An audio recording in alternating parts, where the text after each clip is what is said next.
We are live. Hello and welcome, Steve and Dave here, and we are gonna we are gonna cook a quick, easy dinner and show you how to do that.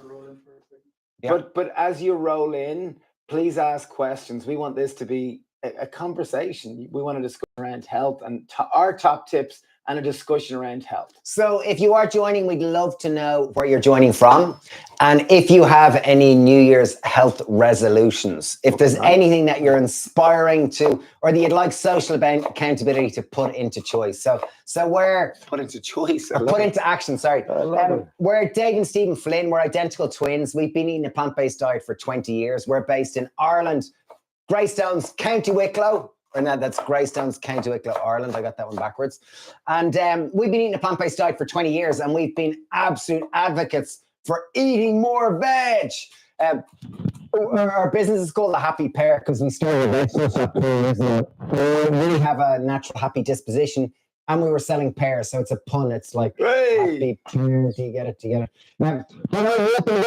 Great, happy year from Austria. Great. Yo, Tina Kavanagh, hope you're doing well. Just two regular twins at 5:30 a.m. Very good. I wasn't up to like 10 to 6 today or something. I actually lied in. I was about 6:20. Well, yeah, I was about 5:45. I did a bit of yoga in the bathroom. Yeah, it's prime winter here, so it's a little darker. So anyway, we're delighted to have you join. We really are. So we're going to go through a couple of tips that we find are really helpful. We hope they're helpful to you in terms of just really like trying to set yourself up for success. Because nowadays, everyone wants more energy. Everyone wants to feel good. And our health is something that a lot of us take for granted. And we kind of leave it until... we're in a state of disease or a bit of a funk that we kind of start to prioritize it. So we've got a couple of top tips for you. Number one, we're going to do while cooking dinner. Oh, okay, we're going to cook dinner. Because we are going to cook dinner. We're going to cook a quick, easy dinner. Just to show it and have this conversation so it's more interactive. So please ask questions. So Birmingham. We're going to Birmingham. We're going to Manchester soon. Yeah, we're doing a theatre tour. 4 live events in the UK. In the UK, yeah. So we have a pan on high heat. It's non-stick. We're going to spray. We spraying a little bit of oil now, Will? Looking forward to it. Bristol. We're going to keep this oil-free. Oh, great. Oh, yeah, we've got our first gig. I think it's the 22nd in Bristol. So we're going to cook simple quesadillas. Quesadillas, Mexican dish, queso meaning cheese. But obviously we're plant-based, so we're going to make a cashew and oat milk cheese. Ooh, yes, these have no refined fat. They're all whole food sources of fat. Oh, well done, Gregory. Lovely. Are we good friends? Can I use leek instead of onions? Yeah, absolutely, Tina, you can. Like, we're using red onion here. You could, scallion is also a great one. Scallion, also known as green onion, works perfect as well. We're using red onion here, really just because it's high in antioxidants. I think it's high in anthocyanins. Anthocyanins, isn't that what it is? It's lovely. Yeah, it's a type of antioxidant. I could be making things up there, but that was something I read there recently. Okay, so I've got half a red chili. I'm just going to finally dice it. Good evening and welcome. Thanks so much. Hi from French Vegan. Nice. Ciao Marco. Welcome. So goes our chili. So we're cooking a simple Mexican quesadilla. This will take us 10 minutes. First step we're going to do now is we're going to make a black bean salsa. So this is going to be the meat of the dish, really. I have some cumin seeds in here. And what I want these will be like texture. They're going to be like texture. And we're going to pop them on the pan right now because we want them to pop. I'm going to slice some cherry tomatoes. Dave, what are two of the most important things for good health? Because I hear good health is where 70% of your immune system lives. Question, Steve. Okay, so good health, super, super important. As most people be aware of, that's where 70% of your immune system cells are. And when we say good health, we're talking about our large intestine. And this is where it really impacts every system in your body. And the two biggest factors, this is from the American Gut Project and also from our Gut Health Revolution course, which we partner with, or what do we call it, a Gut Health course, which we partner with a senior consultant gastroenterologist. And we found is that fiber is the number one most important thing. So eating more plant-based foods. And number two is diversity, eating a large variety of plant-based foods. Aiming for a minimum of 30 different plants in a week is ideally what you're trying to do. Yo, Tim Webley from Perth, Ontario, Canada. Amazing. That all sounds like a big change. How do I do it easily? Okay, that all sounds like a big change. How do I do that easily? I would say, I do say, Stephen, is... A quick pause for spices. So we have some whole cumin seeds. I'm going to go with about half a tablespoon of smoked paprika. I love it. And will that only stick to the pan? We'll get a bit of moisture in there. I'm going to go with a little bit of ground cumin. That doesn't look like that looks like a very little bit of I've got 1 tin of black beans, which we've drained and rinsed. There is a little bit of moisture in the pan, so that's going to help keep things moving. Okay, you can have that. You can yield that while you're waiting. Okay, I'm now given a job. I am now wielder of the wooden spoon. So we have some flat parsley here, flat leaf parsley. Well, no, let's just say it's coriander because it should have been coriander. Okay, it should have been coriander. Okay, let's just pretend. But I'm going to finally dice the stalks just so that they're we incorporate them into this dish. Hello, everyone from the Wirral. How are you, nice. Pippa? Greetings from Sydney. How do you make this sustainable? How do you make it sustainable is that I think it starts with intentionality. It starts with this week. Because most people, like life is busy, it's demanding, it's stressful for most people. So unless you're intentional, like you're really conscious of your choices, as in you come up with a plan of what you're going to buy or what you're going to cook, when you're going to buy it, when you're going to cook it, you're unlikely to actually sustain it. And that sounds so simple, but this is the huge barrier nowadays because life is so busy and so demanding for so many people that unless you've got a really clear plan of what you're going to cook, so maybe you're going to cook 3 times this week, and actually making the time, like scheduling the time of when you're going to buy the ingredients. So what you're suggesting is to be very intentional about your health, because right now, the modern day food system will encourage over 50% of your calories to be ultra processed foods. Yeah, that's in most countries. Which is countries. Fine, but if you're interested in health, you want to be eating the majority of your calories being whole plant foods. Wow, whole plant foods. So like fruit, veg, beans, like this type of stuff. Yeah, this type of stuff. Yeah. So just to recap, we're making a simple Mexican quesadilla. This is obviously plant-based. It's fully vegan. Queso, we're not using queso. We're going to make a cashew nut cheese. So here's our first part of our sauce. There's a little. Do you want to pop that in our little cooker? I might cook it for you. Okay, let's so we're going to do tamari, 2 tablespoons of tamari. Tamari isn't Mexican. Yeah, but hey. Okay, so we're adding a bit of tamari in here. And tamari, if you're not familiar with it, ultimately it's umami. There's 5 base flavors: salt, sweet, bitter, acidic, and umami. The more you can hit each of those dishes, the more you're going to have a rounded dish. Umami is kind of like in the case of this tamari, it's like a time concentrated ingredient. It delivers flavor, and you're using, tamari can take months to even years to brew. So you're getting the benefit of that just intense flavor. Okay, I'm going to knock this off the heat. And we're just going to put our salsa here. So this is really the meat of our filling, as you said. What's everyone's favorite vegan dish? Let us know. What's your favorite dish at the moment? What do you enjoy cooking? Everyone from okay, nice. Cheers from Berlin. Stay spicy. Love it, Bob. Veganism may be the only way to save the world. Yeah, definitely. It's an important part. Right. We're going to make, as we said, these are quesadillas.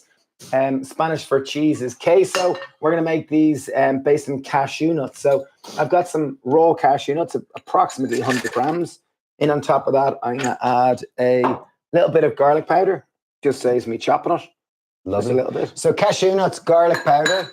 I've got a little bit of oat milk or milk of choice. So about 80 ml of oat milk or soy milk. Yeah, and I'm going to add juice of a little bit of lemon, about a quarter. So it's almost equal part milk, equal part cashew nut. And if I didn't have milk, I could use water.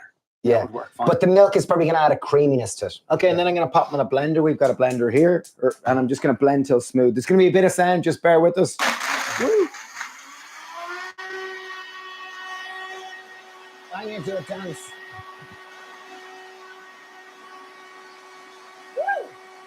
Okay, I have tortillas.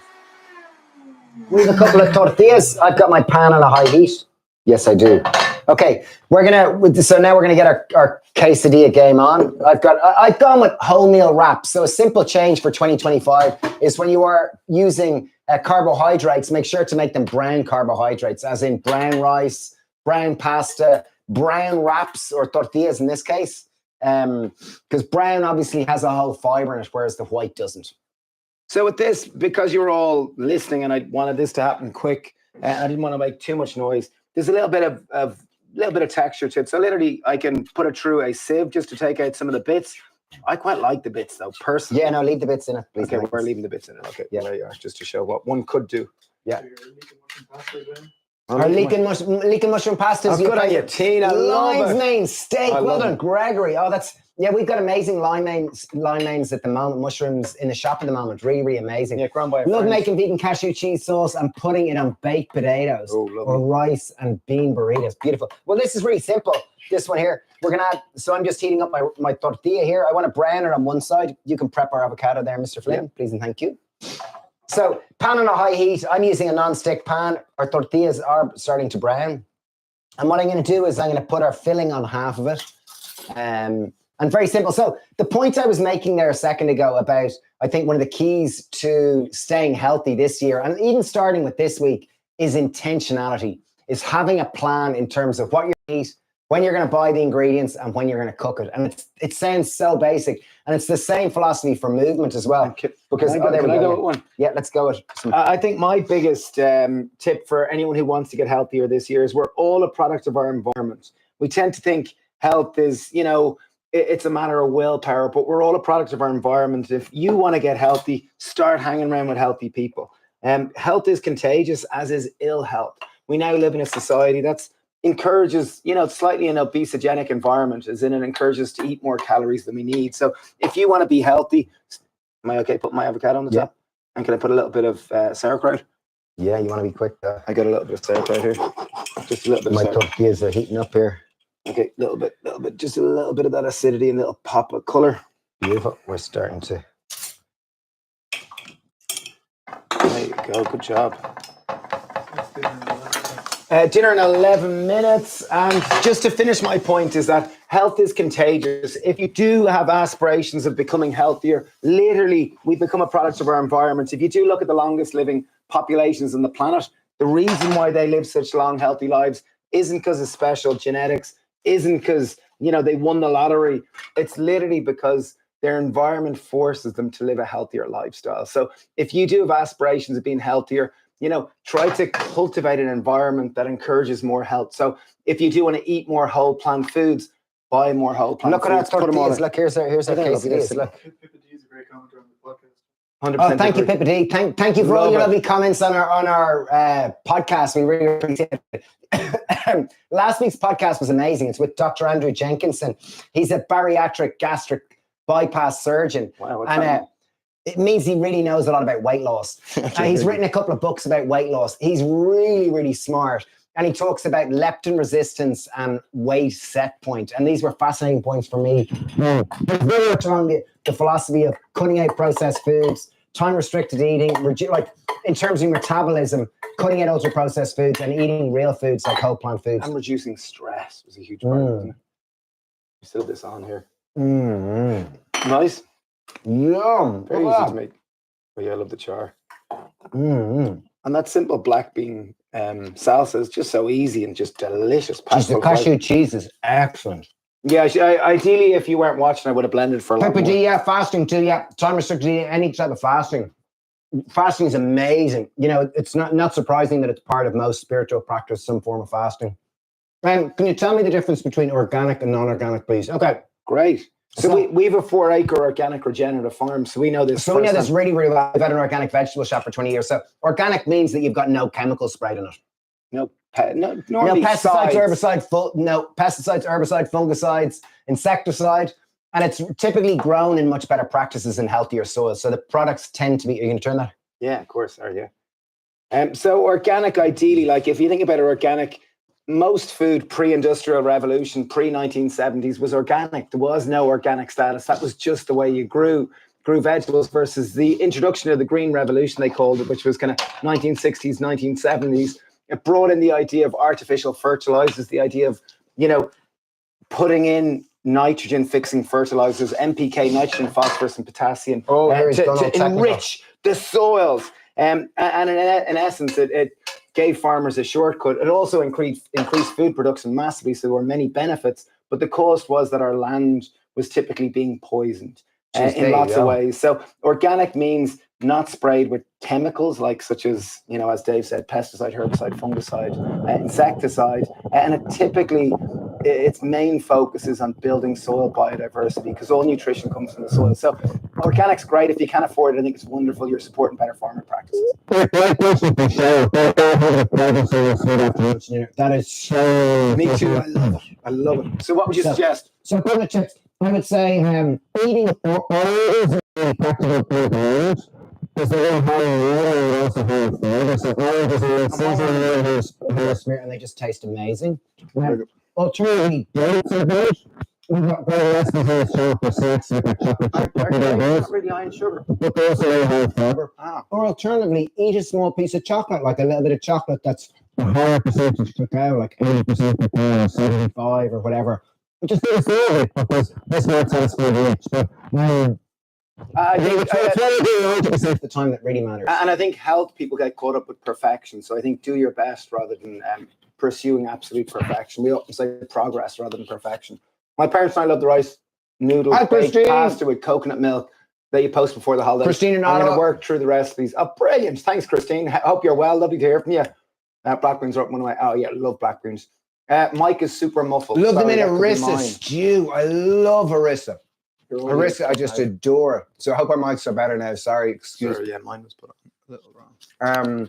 Why not using stainless steel or cast iron pans? I guess we use an eco pan. These are good. Prestige. These They're are very Prestige good. eco pan. They're plant-based non-stick pans. But again, June, if you think stainless steel or cast iron is better, perfect. You know, there's no perfect. I think it's about doing your best.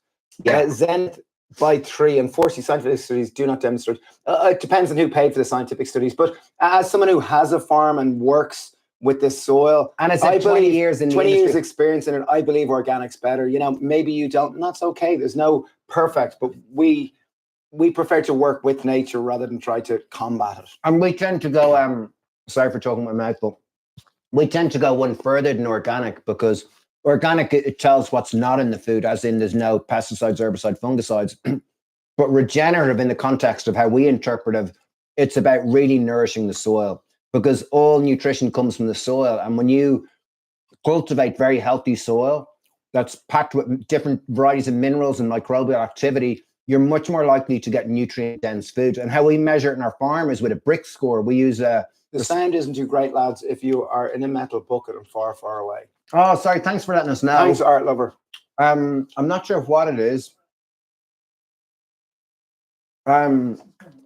But yeah, nutrient density is something that we go for in our food. You know, when we're growing it, we use a refractometer to measure the bricks, the total dissolved solids, or the bricks. In essence, it will tell us the plant's ability to synthesize sunlight and produce glucose and carbohydrates for the soil. Yeah. And the more efficiently it does it, it's better. So there's Jordan. Me. Okay. Oh, good on you, Jordan. Thanks, Mel. Yeah. Appreciate it. So so I guess there's no perfect, but certainly organic means that you're supporting a type of agriculture that there's much less damage to the environment. There's much less pesticides, fungicides, fungicides, much more negative chemicals making it into our water streams and our waterways and into animals and into, you know, different ecosystems. So we're huge believers in the organic. But once again, like price, we live in this crazy world where organic is not normal. Yeah, organic is a premium and it's a privilege. So maybe it's picking and choosing the items which you think it's worth it. Like beans are quite inexpensive. What's your favorite fermented vegetable? I'd probably go with the likes of sauerkraut. I think it's so easy and simple and accessible and it's cheap. You're taking a simple, humble vegetable such as a cabbage. You're fermenting it to create your own homemade probiotics. And I like the fermented cacao bean, aka chocolate. Very good. Or else I like the fermented wheat berry, also. I like the fermented bean that comes from a coffee. Kombucha is also great. We do drink that's a kombucha motel, you call it. Yeah, there's a kombucha, a serious kombucha. Can we visit your farm? Sure, send us a message, and of course, we'd love you to visit. On Saturdays, normally friends and family visit between 10 and 1. Usually 11 and 1, because you're always late. Yeah, I really like the baked beans Dave made ages ago. I lost weight by giving up biscuits and crisps, 3-mile walk, 5 days a week, treating Saturday night, watching a movie. Oh, brilliant. Good on you. Fair play, Anne. Yeah, great Jordan, job. bought your new book. Really struggling with the sourdough recipe. It's also too loose and doesn't hold its shape. Any advice? So number one, well, you're probably going to have to use a strong flour that will have higher gluten in it, higher protein content, so gluten, so it's easier to develop gluten. Number two, just reduce the hydration, so reduce the moisture initially. And number three, I'd say use a baking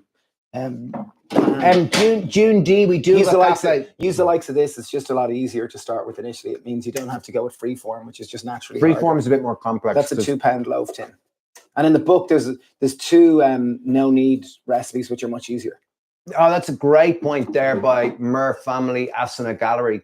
As a single mom trying to raise plant-based kids, we try to go organic focus on making sure if in ground, definitely buy organic. Yeah, love it. Very good. We can't wait to come visit the cafe in your farm. Yeah, please. We'd love you. Come visit anytime. There is the Clean 15 and the Dirty Dozen, which they're nice because they talk about like the Clean 15 are kind of 15 foods that even if they are non-organic, such as bananas, mangoes, pineapples, things that are in a thick skin, they're typically, the chemicals don't come through into the inside of the product or inside the produce, whereas a lot of soft skin fruits, as in cherries and strawberries Peaches and raspberries and grapes, like soft skin fruits, they tend to absorb a lot of the chemicals and pesticides. So they call them the Dirty Dozen. Very good. Thanks, Pippa D. Great information, gents. Appreciate it. Tune in, Greystones. We're going to wrap up now, but we just wanted to say that health, as we said at the very start, health is something that most of us take for granted, and we just assume we're going to be healthy on an ongoing basis. And very often it's not until someone gets some form of disease or some form of a wake-up call that they start to prioritize their health. And our invitation to you is it's January, great time for a fresh start, to really be intentional about your food choices, because our current environment, it's really not set up for us to be healthy. Like if you look statistically in the UK, between 1980 and now, it's gone from 5% obesity to 30% obesity. And that's in 45 years. And that's not because anyone's willpower is less. It's just because the food environment is so much more processed. So our message is to try to support you to eat more veg. If you want to learn more, we've got a recipe club and a whole health tribe. Like at 7 o'clock, so now in 15 minutes time, we're starting a cook along. We're doing a cook along as part of a Happy Shape Challenge, which is helping people to eat more plants. There's Jordan Sisson also yet to try a recipe from the new book that is an incredible. I'm so glad. The vegan butter chicken tonight, it's unreal. Thanks, Jordan. Really appreciate it. We love it. We poured our heart and soul into it. And McCullough, love these live stream. Hope there'll be more. Yeah, of course. Supper club. Wow. Yeah, we have a supper club that we do once every 2 weeks. It's wonderful. We celebrate different ethnicities. Sure. Sourdough bacon. If anyone wants to, like Jordan, maybe for you or anyone who's into baking, as part of our whole health tribe, we're doing a sourdough baking course starting on the 11th of February. And that's done on our app, where we'll do 2 live streams like this, but they'll be an hour long. The second one will be a cook along, and then we'll do a Q&A as part of it. So if anyone's interested, you can sign up for that course by itself for €75, or a whole health tribe is 150 for the full year. Excuse us also talking with our mouth full. We've a bad habit. Yeah, our mom would be not happy at all. Yeah. Anyway, we're going to wrap up by saying thank you. You're wonderful. You're amazing. You're so much more capable and better than anything you can ever imagine. And you're also the youngest you'll ever be. We really appreciate you, and have a wonderful day. Thank you for your time and attention. Cheers. Bye. All the best. Oh, there's Colin Ware. Love Colin Ware. Oh, wow, Colin. I'm going to go get cashew.